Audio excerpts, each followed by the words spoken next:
Football টুর্নামেন্টের সম্মানিত সভাপতি আমাদের মাঝে উপস্থিত আছেন বাংলাদেশ জামাত ইসলামী হাতীবান্ধা উপজেলা শাখার সংগ্রামী ভারপ্রাপ্ত আমির মাওলানা রফিকুল ইসলাম, অন্যান্য দায়িত্বশীল বৃন্দ, সাংবাদিক বৃন্দ, আমার এই আজকে 14তম খেলার সম্মানিত খেলা পরিচালনায় নিয়োজিত রেফারি সহ অন্যান্য দায়িত্বশীল ব্যক্তিবর্গ এবং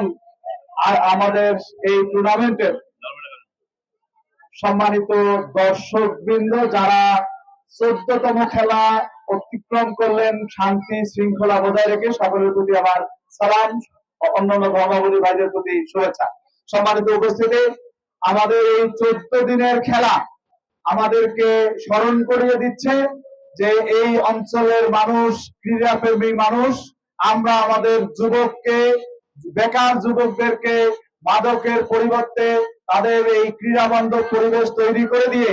আমাদের বেকার যুবকদেরকে আমরা সম্পদে পরিণত করার মাধ্যমে আগামীতে এই যুবকদের নেতৃত্বে একটি সোনার বাংলাদেশ বাংলাদেশের মানুষকে উপহার দিতে চাই। তো আমরা যেহেতু সময় কম, খেলা শুরু হওয়ার দরকার, আমি আমাদের এই দর্শক শ্রোতাদেরকে আবারও অভিনন্দন জানাচ্ছি যারা দীর্ঘদিন থেকে এই খেলাটা পরিচালনা হয়ে আসছে শান্তিপূর্ণভাবে সুশৃঙ্খলতার সাথে আপনারা খেলাগুলো উপভোগ করেছেন এবং আয়োজকদের সহযোগিতা করেছেন শান্তিপূর্ণভাবে খেলা পরিচালনা করার জন্য। আমরা আশা করি আমাদের ফাইনাল খেলা পর্যন্ত আপনারা সুশৃঙ্খলতার সাথে ধৈর্য ধারণের সাথে খেলাগুলো পরিচালনা করার সুযোগ দেবেন এবং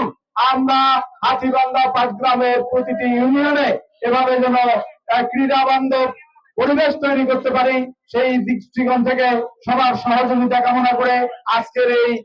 দ্বিতীয় সেমিফাইনাল খেলার শুভ উদ্বোধন ঘোষণা করছি।